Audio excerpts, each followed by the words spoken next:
Hi friends, welcome to our channel. இன்றைக்கி நம்ம ஒரு சேலஞ்ச் தான் பண்ண போகிறோம். இது எனக்கு பெரிய ஒரு சவால்னே நினைக்கலாம். ட்ராயிங்னால் ஆல்மோஸ்ட் எனக்கு ரொம்ப இன்ட்ரெஸ்ட். இன்றைக்கி நான் வந்து பென்சிலை வச்சு ஒரு ஃபோட்டோ ட்ராயிங் தான் பண்ண போகிறோம். வாங்க அதை எப்படி பண்ணுறதுன்னு சொல்லி பார்க்கலாம். புதிதான அதிகாலையோ புகை சூடும் நெடுஞ்சாலையோ உன்னோட நான் நடந்தாலே. நானும் எவ்வளோ கஷ்டப்பட்டு வீடியோ வந்து எடுக்கிற நேரத்துக்கு நிறைய நாய்ஸ் ப்ராப்ளம். அப்பயும் முடிஞ்ச அளவுக்கு ட்ரை பண்ணி நான் வந்து எடுத்திருக்கேன். அது இல்லாமல் இந்த ட்ராயிங் வந்து எப்படின்னு சொல்லி பாருங்கள். நான் வந்து ஸ்டார்டிங்லேருந்தே வந்து ட்ரா பண்ண போகிறேன். இது என்னோடய இமேஜ் தான் நான் வந்து பண்ண போகிறது. அவுட்ஃபிட்டில் எப்படி வரும்னு தெரியல. நான் வந்து ஃபஸ்ட்டே வந்து பார்த்திங்கன்னா அப்சரா பென்சில் வச்சு நார்மல் ட்ராயிங் வந்து பண்ணியிருக்கேன். கொஞ்சம் ஓரளவுக்கு ஓகேவாக தான் இருந்தது. நான் இன்றைக்கி வந்து கேமல் பென்சில் 12 ஷேட் வந்திருக்கு. அந்த ஷேட் வச்சு தான் எனக்கு யூஸ் பண்ண போகிறேன். எப்படி இருக்குன்னு சொல்லி கொஞ்சம் பாருங்கள். கொஞ்சம் ஃபன்னாகவும் இருக்க போகுது. வாங்க வீடியோக்குள்ளே போகலாம். அதெல்லாம் நான் பண்ண ட்ராயிங்கோட இமேஜ் நான் உங்களுக்கு ஷேர் பண்ணுறேன். இது என் ஹஸ்பண்ட் வந்து எனக்கு வாங்கி கொடுத்தது ரொம்பவே எனக்கு வந்து பெரிய ஒரு கிஃப்ட்டுன்னே நான் வந்து சொல்லுவேன். அது இல்லாமல் வந்து பார்த்திங்கன்னா ஒரு 2 மந்த் 3 மந்த்து கிட்ட இருக்கும். நான் வந்து கிட்டத்தட்ட என்னுடைய ஸ்மால் ஏஜ்லேருந்து நான் ட்ராயிங்கில் ரொம்ப இன்ட்ரெஸ்ட் எடுத்து நான் வந்து ட்ராயிங் வந்து பண்ணிகிட்ருக்கேன். நான் ஆஃப்டர் மேரேஜுமே நிறைய வந்து ட்ராயிங் வந்து பண்ணியிருக்கேன். வால்லெல்லாம் பார்த்திங்கன்னா அங்கங்கே வந்து எதனா ஒன்று ட்ராயிங் வந்து பண்ணி வச்சுட்டே இருப்பேன். இப்போ வந்து ரீசெண்டாக வந்து பார்த்திங்கன்னா நான் ஃபாலில் ஒரு ட்ராயிங் வந்து பண்ணியிருந்தேன். அதாவது இந்த ட்ராயிங் தான் நான் வந்து பண்ணியிருந்தேன். இதுக்கு முன்னாடி வந்து பார்த்திங்கன்னா ஒரு பேர்ட்ஸ் வந்து நான் வந்து ஒரு 4 பேர்ட்ஸ் வந்து பறந்து போகிற மாதிரி நான் வந்து ட்ரா பண்ணியிருந்தேன். கலர்லாம் பண்ணலை, ஆனால் பார்க்கவே ரொம்ப அழகாக இருக்கும். வால் ரொம்ப வந்து அழுக்காக டர்ட்டியாக இருக்கிற மாதிரி இருக்குது அப்படிங்கிறது லிவிங் ரூமோட வால். இது வந்து நம்ம அழகாக பண்ணலாம் சொல்லி நான் இந்த ட்ராயிங் அடுத்து வந்து பார்த்திங்கன்னா சர்ப்ரைஸாக எனக்கு வந்து என் ஹஸ்பண்ட் வந்து இந்த ட்ராயிங் புக் வந்து வாங்கி கொடுத்தாரு. எனக்கு இது வரைக்கும் இந்த மாதிரி ஒரு ட்ராயிங் நோட் வாங்கணும் ஒரு இன்ட்ரெஸ்ட்டே இல்லை. ஆனால் ஸ்கூல் டைமில் நான் நிறைய ட்ராயிங் நோட்ஸ் எல்லாம் வச்சுருந்தேன். இந்த இமேஜ் தான் நான் வந்து ஃபஸ்ட்டு எனக்கு சர்ப்ரைஸ் வாங்கி கொடுப்பேன். நான் ஃபஸ்ட்டு எங்களோட இமேஜ் தான் வரையணும் அப்படின்னு சொல்லிட்டு ஃபஸ்ட்டு என்னோடய ஹஸ்பண்டோட இமேஜ் தான் நான் வரையணும்னு பார்த்தேன். சரி 2 பேரும் சேர்ந்தாப்பில் ஒரு இமேஜ் வந்து வரையலாம்னு சொல்லி நான் இதை வந்து அப்சரா பென்சில் தான் வரைஞ்சேன். வேறு எதுவுமே நான் வந்து யூஸ் பண்ணல. நான் ட்ராயிங்காக பென்சில் வந்து தனியாக வாங்கணும் ஆசை. நான் சீக்கிரமாக வாங்கி அதை ட்ரை பண்ணி பார்க்கணும். வந்து எந்த கிளாஸ்க்குமே நான் போனது கிடையாது. எல்லாமே நானே ஸ்பாட்டில் அப்படியே வரைகிறது தான். அது இல்லாமல் என்னோடய ட்ராயிங் என்ன ஒரு ஸ்பெஷல்னு பார்த்தீங்கன்னா நான் வந்து இரேசரே நான் யூஸ் பண்ண மாட்டேன். ஆல்மோஸ்ட்டு முடிஞ்ச அளவுக்கு நானே வந்து ட்ராயிங் பண்ணிவிடுவேன். இரேசரே யூஸ் பண்ணாமல் ரொம்ப ரேர் தான் நான் வந்து யூஸ் பண்ணுறது. அது இல்லாமல் நான் இருக்க ஏரியாலேயும் எல்லாருமே அதை பற்றி என்கிட்ட தான் ட்ராயிங் வந்து பண்ணிட்டு போவாங்க.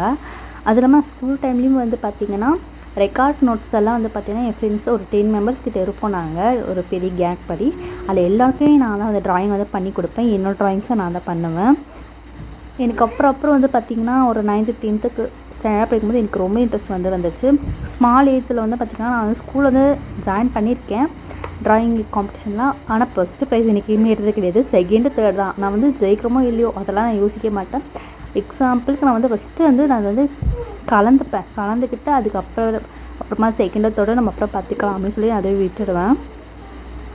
இந்த பென்சிலுமே வந்து பார்த்திங்கன்னா என் ஹஸ்பண்டோட கிஃப்ட் தான். இது வந்து எனக்கு வாங்கி கொடுத்தாரு. சரி நம்ம இதில் வந்து ட்ராயிங் பண்ணலாம். எனக்கு இது வரைக்குமே இதெல்லாம் இருந்துட்டு எங்கள் வீட்டில் இருக்குது. இருந்தாலுமே வந்து பார்த்திங்கன்னா நான் வந்து அவ்வளோ எனக்கு இன்ட்ரெஸ்ட் வரல. இதை தான் வரையணும்னு சொல்லி இன்ட்ரெஸ்ட் வரல. வாலில் ஹோமில் வந்து பார்த்திங்கன்னா ஹவுஸில் வந்து எங்கன்னா சின்ன இடத்துல வந்து ட்ராயிங் வந்து பண்ணுவேன். அதாவது வீடியோவோ ஷார்ட்ஸோ எடுத்து நான் வந்து போஸ்ட் பண்ணுவேன். எனக்கு வந்து இது எப்போ எனக்கு இந்த மாதிரி ஐடியா தோணுச்சுன்னா இது எனக்கு என் ஹஸ்பண்ட் வந்து எனக்கு கிஃப்டடாக எனக்கு கொடுக்கும்போது தான் சரி நம்ம இந்தமாரி நம்ம வந்து அவருக்கு வந்து ட்ராயிங் பண்ணி நம்ம வந்து காமிக்கலாம் அப்படின்னு சொல்லி தான் நான் வந்து ட்ராயிங் பண்ணேன். இந்த பென்சிலில் இந்த ட்ராயிங் பண்ண முடிச்சது எனக்கு இந்த கலரை வந்து வாங்கி கொடுத்தாரு. ஆல்மோஸ்ட் எங்கள் வீட்டில் கிட்ஸுக்குமே நாங்கள் வந்து பார்த்திங்கன்னா இந்த பென்சில் ஏற்கனவே நான் வந்து வாங்கி வந்து கொடுத்துருக்கோம். இருந்தாலுமே எனக்கு அது அவ்வளோ இன்ட்ரெஸ்ட் வரல, என்னென்னு தெரியல. ஆனால் இது வாங்கி கொடுத்த பிறகு எனக்கு டிஃப்ரெண்ட்டாக எங்களோட இமேஜஸ் நாங்கள் ஃபோட்டோஸாக இருக்கிறது எல்லாமே இது வந்து ஃபுல்லாக வந்து எங்களோட இமேஜஸாகவே நான் வந்து ட்ரா பண்ணணும்னு எனக்கு பெரிய ஆசை. அந்தமாரி வந்து பண்ணி வைக்கணும் அப்படின்னு சொல்லிட்டு அடுத்து வந்து பார்த்திங்கன்னா என் கிட்ஸுக்குன்னு தனியாக நோட் போட்டு அவங்களோட சின்ன பிள்ளையிலேருந்து பெரியவங்க வளர வரைக்கும் அது ஒரு தனியாக புக்கில் வந்து ட்ரா பண்ணி பலதை காமின்னு ஆசை. சரி ஓகே நம்ம இப்போ வந்து இது ட்ரா பண்ணிடலாம். நான் வந்து இப்போ எனக்கு இந்த குட்டி பென்சில் தான் கிடச்சிச்சு. இதில் வந்து அவுட்லைன் வந்து ட்ரா பண்ணிட்டேன். லைட்டாக அந்த ட்ரா பண்ணுற அந்த லைனுங்கெல்லாம் அழிக்கிறதுக்காக நான் இந்த எரேசர் வந்து யூஸ் பண்ணிக்கிறேன். அடுத்தது கலர் பென்சில். இதை வச்சு நான் வந்து எப்படி பண்ணுறேன்னு சொல்லி இப்போ வந்து நான் காமிக்கிறேன். இப்போது நான் வந்து இந்த ஸ்கேலை வச்சு நான் வந்து ஒரு மேலே வந்து ஒரு 8 லைன் வர மாதிரி 8 பாக்ஸ் வந்து வர மாதிரி நான் வந்து போட்டிருக்கேன். கீழே வந்து ஒரு 10 லைன் கிட்ட வந்து போட்டிருக்கேன். இதில் வந்து நம்ம வந்து ஃபஸ்ட்டு வந்து அவுட்லைன் வந்து ட்ரா பண்ணிவிட்டு கொஞ்சம் அதுக்கு வந்து ஷேப் அந்த இமேஜ்க்கான ஷேப் வந்து பர்ஃபெக்டான ஷேப் கொண்டு வந்து கொடுத்துட்டு அப்புறம் இந்த லைன்லாம் நம்ம வந்து அழிச்சிட்டோம்னா பார்க்க நல்லாயிருக்கும். அப்புறம் வந்து கலரிங் பண்ணுறப்ப இன்னும் சூப்பரான லுக்கில் வந்து இருக்கும். நம்ம இந்த லைனோடு நம்ம வந்து அந்த ஷேட் வந்து பண்ணுறப்ப இது கூட சேர்த்து அது கலர் வந்து பிளாக் வந்து மாறிடும். நமக்கு அந்த ஹைஸ் இதெல்லாம் பர்ஃபெக்டாக வரதுக்காக நம்ம இந்த லைன் வந்து ட்ரா பண்ணியிருக்கோம். அது இல்லாமல் வந்து பார்த்திங்கன்னா கிட்ஸுக்கு வந்து பார்த்திங்கன்னா இந்த ட்ராயிங்கில் கற்றுக்க ரொம்ப இன்ட்ரெஸ்ட்டு அப்படின்னும் போது நீங்கள் வந்து ஆன்லைன் கிளாஸுக்கு ஜாயின் பண்ணி நீங்கள் வந்து கற்றுக்கலாம். நான் வந்து கிளாஸில் வந்து எடுத்துகிட்ருக்கேன். 4 ஏஜ்லேருந்து 12 ஏஜ்க்குள்ளே இருக்க கிட்ஸுக்கு வந்து நான் வந்து ட்ராயிங்கு வந்து சொல்லி கொடுத்துட்ருக்கேன். அண்ட் வந்து பார்த்திங்கன்னா கோலம் கூட உங்களுக்கு இன்ட்ரெஸ்ட் பண்ணி கோலம் கூட ஜாயின் பண்ணிக்கலாம். இப்போ பிகினர்ஸ் நிறைய பேருக்கு வந்து இப்போ கோலம் வந்து போட தெரியாது. ஒரு சிலர் சாக் பீஸில் போடுவாங்க, ஒரு சிலர் கோலக்கட்டில் போடுவாங்க, ஒரு சிலர் வந்து கோலமாவில் போடுவாங்க, ஒரு சிலருக்கு வந்து சாக் பீஸ், ஒரு சிலருக்கு கோலமாக வராது, அதில் வந்து போட தெரியாது. இந்த மாதிரிலாம் கஷ்டப்படுவாங்க. அவங்களுக்கெல்லாம் ஈஸியாக வந்து பார்த்திங்கன்னா ஆன்லைன்லேயே நான் வந்து சொல்லி கொடுத்துட்ருக்கேன். உங்களுக்கு யாருக்கும் இன்ட்ரெஸ்ட்னால் மறக்காமல் நீங்கள் வந்து ஜாயின் பண்ணிக்கலாம். எனக்கு வந்து கமெண்ட் பண்ணுங்கள். நான் உங்களுக்கு வந்து ஜாயின் பண்ணி விடுறேன். ஓகே ஃப்ரெண்ட்ஸ், இப்போ வந்து இந்த லைன் வந்து பண்ணிச்சு. ரொம்ப லைட்டாக தான் போடணும். ரொம்ப அழுத்தி வந்து போட்டோம்னா நம்ம வந்து ரப் பண்ணும் போது அந்த லைன் வந்து அப்படியே வந்து தெரியும். இப்போ நான் வந்து அவுட்லைன் வந்து ட்ரா பண்ணிடுறேன். நான் வந்து ஃபுல் அண்ட் ஃபுல் இந்த கலர் பென்சில் யூஸ் பண்ணுறதுனால நான் வந்து இந்த பென்சில் வந்து குட்டியாக தான் எடுத்துருக்கேன். சும்மா லைட்டாக நம்ம அவுட்லைன் மட்டும்தான் இந்த பென்சில் யூஸ் பண்ண போகிறோம். அதுக்கப்புறம் இந்த பென்சில் நம்மளுக்கு வந்து யூஸ் ஆகாது. முழுக்க நம்ம இதை வச்சு தான் பண்ண போகிறோம். எனக்கு இப்போதைக்கு இதுதான் கிடைச்சிது, அதனால் நான் இதை வந்து எடுத்திருக்கேன். இப்போ வந்து எந்த பக்கம் வந்து ட்ரா பண்ணி கம்ஃபர்டபுளாக இருக்கும் நீ அந்த பக்கம் ஸ்டார்ட் பண்ணிக்கலாம். நான் வந்து இப்போ கொஞ்சம் ஷோல்டர்லேருந்து ஸ்டார்ட் பண்ணுறேன். அதாவது ஃபேஸ் வந்து ஸ்டார்ட் பண்ணுவாங்க. அது நம்ம விருப்பம் தான். நமக்கு எந்த பக்கம் வந்து நமக்கு வந்து கம்ஃபர்டபுளாக ட்ரா பண்ணுதோ அந்த பக்கம் வந்து நம்ம வந்து ஸ்டார்ட் பண்ணிக்கலாம். அதுவும் ரொம்ப லைட்டாக தான் நம்ம வந்து மைல்டாக தான் நம்ம வந்து ட்ரா பண்ணணும். நம்ம ஷேட்ஸ் தான் நம்ம அதிகம் வந்து அந்த பென்சில் வந்து ஷேட் வந்து தான் பண்ண போகிறோம் கலர் பென்சிலில். அதனால் இதில் வந்து நம்ம லைட்டாக தான் பண்ணணும். அழிச்சோம்னா நமக்கு அழிஞ்சிட்டு அந்த இடத்துல நம்ம வந்து ட்ரா பண்ண மாதிரி அடையிறமே கிடைக்காது. அந்த அளவுக்கு நம்ம வந்து மைல்டாக வந்து ட்ரா பண்ணணும். இப்போ வந்து பார்த்திங்கன்னா ஓரளவுக்கு நான் ட்ராயிங் வந்து கம்ப்ளீட் பண்ணிட்டேன். இப்போ வந்து பார்த்திங்கன்னா ப்ரைடல் மேன் என் ஹஸ்பண்டோட இமேஜை வந்து நான் வரைஞ்சிட்டேன். அடுத்து என்னோடய இமேஜை நான் வந்து வரையணும். பட் எனக்கு வந்து ஃபேஸு தான் இப்போ ரொம்பவே வந்து கன்ஃபியூஷனாக இருக்குது. பாடி ஷேப்பு, இந்த கேர்ள் எல்லாமே பர்ஃபெக்டாக ஃபினிஷிங் வந்து பண்ணிட்டேன். பண்ண பிறகு இந்த லைன்லாம் நம்ம அழிச்சிட்டோம்னா பார்க்க இன்னும் சூப்பராக வந்து தெரியும்.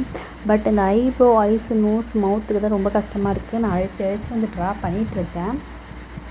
சரி, ஓகே. நம்ம வந்து ஃபஸ்ட்டு இந்த இமேஜை ட்ரா பண்ணிவிட்டு அப்புறமா கடைசியாக 2த்துக்குமே வந்து ஐயும், ஐப்ரோ, மவுத்து, நோஸ் எல்லாம் ட்ரா பண்ணிக்கலான்னு இருக்கேன். அது பண்ணி முடிச்சுட்டு வந்து பென்சில் வந்து ஷேட் வந்து அந்த இமேஜோட கலர் எந்த கலரில் இருக்கோ அந்த கலரில் வந்து ஷேட் வந்து பண்ணிக்க போகிறேன். ஃபைனலி இப்படி தான் என்னோடய அவுட்ஃபிட் வந்து இருக்குது. எவ்வளோ ட்ரை பண்ணேன். எனக்கு அந்த பாடி பார்ட்ஸ் வந்து பிறகு இந்த ஐஸ், நோஸ், மவுத் வந்து வரைய ரொம்பவே டிஃபிகல்ட்டாக இருக்குது. இது ஃபுல்லாக வரைஞ்சிட்டு இதில் வந்து நம்ம ஷேட் வந்து பண்ணலான்னு பார்த்தேன். இப்போ நான் ஃபுல்லாகவே அழிச்சிட்டு திரும்பி நம்ம பென்சில் வச்சு அந்த ஷேப்பில் வந்து ஷேட் வந்து பண்ணி பார்க்குறேன் வருதா சொல்லிவிட்டு. கஷ்டப்பட்டு ½ அன் ஹவராக வரைஞ்சது இப்போ மொத்தத்தையும் நான் வந்து அழிச்சிட்டேன். இப்போது நான் வந்து பென்சிலை வச்சு நான் வந்து ட்ரேஸ் வந்து பண்ணி பார்ப்பேன். இந்த ஷேப்புக்கு வந்து ட்ரேஸ் வந்து பண்ணி ட்ரா பண்ணி பார்க்குறேன். எனக்கு வந்து அந்த பென்சிலும் வந்து பார்த்திங்கன்னா பர்ஃபெக்டாக எனக்கு பிடிச்சிட்டுக்க முடியல. அதனால் நான் வந்து ஃபுல்லாகவே அழிச்சிட்டேன். ஃபைனலாக ட்ரை பண்ணி பார்ப்போம். இனிமேல் நான் வந்து பாக்ஸ் வந்து போட்டு வச்சுருக்கேன். இந்த சைடு 7ம் இந்த பக்கம் வந்து 10ம். ஃபைனலாக நம்ம வந்து இந்த பென்சில் வச்சு திரும்பி ட்ரா பண்ணி பார்க்கலாம். என்னன்னா எனக்கு விட போகிறது இல்லை. எப்படியாச்சும் அந்த பென்சில் ஹார்ட்டை வந்து நான் வந்து வர வச்சு ஆகணும். அந்த ஃபேஸோடு இருக்கிறது ரொம்ப நாளாக ட்ரை பண்ணிகிட்ருக்கேன். எனக்கு நார்மலாக வந்து பார்த்திங்கன்னா நான் அப்சரா பென்சில் வந்து ட்ரை பண்ணேன். இது வந்து நான் அப்சரா பென்சில் வந்து ட்ரை பண்ணது தான். ஓரளவுக்கு வந்து ஃபேஸ் வந்து எங்களுக்கு வந்து மேட்ச் ஆகிற மாதிரி நான் வந்து ட்ரா பண்ணியிருந்தேன். அது வந்து பென்சிலுக்கு வந்து நான் ஷார்ப் பண்ணி கொஞ்சம் யூஸ் பண்ணேன். ஷார்ப் பண்ணாமல் யூஸ் பண்ணுறதுனால ஷேட் பண்ணுறதுக்காக அவ்வளோ ஒரு சூப்பராக வந்துச்சு. எனக்கு அந்த பென்சில் ஓரளவுக்கு எனக்கு செட் ஆகலைன்னு தெரில. இப்போ வந்து இந்த பென்சில் வச்சு நான் வந்து உங்களுக்கு ட்ரா பண்ணி காமிக்கிறேன். எவ்வளோ ட்ரை பண்ண ஃப்ரெண்ட்ஸ், கடைசியில் எனக்கு இப்படி தான் வந்துச்சு ஃபேஸு. இது வந்து நான் டைஷ் கலர் பீஸ் வச்சு யூஸ் பண்ணேன். பட் இதுக்கு மேலே நமக்கு கஷ்டப்பட்டு நம்ம இதை வந்து வரைய வேண்டாம்னு நான் அப்படியே விட்டுட்டேன். இப்போ இது அழிச்சிட்டு வேறு ஏதாச்சும் வந்து ட்ரா பண்ணுறேன். பட் பார்க்க ரொம்ப ஈஸியாக இருக்குது, ட்ரா பண்ணிடலான்னு நினச்சேன். பட் ட்ரா பண்ண முடியல. எனக்கு பொறுத்த வரைக்குமே நான் வந்து ட்ரா பண்ணுறப்போ சைலன்ஸ் எந்த டிஸ்டர்பன்ஸும் இல்லாமல் இருந்தால் எவ்வளோ டிஃபிகல்ட்டாக இருந்தாலும் ஈஸியாக வந்து ட்ரா பண்ணிடுவேன். இதுக்கு முன்னாடி நான் 5 இமேஜும் நான் அந்த மாதிரி தான் ட்ரா பண்ணேன். நான் வேணால் இன்னொரு நாளைக்கு இதே மாதிரி ட்ரா பண்ணிவிட்டு நான் பென்சிலில் கலர் ஷேட் வந்து பண்ணி உங்களுக்கு வந்து காமிக்கிறேன். இந்த வீடியோ எப்படி சொல்லி மறக்காமல் கமெண்ட் பண்ணுங்கள். அடுத்த வேறு வீடியோ சந்திக்கலாம்.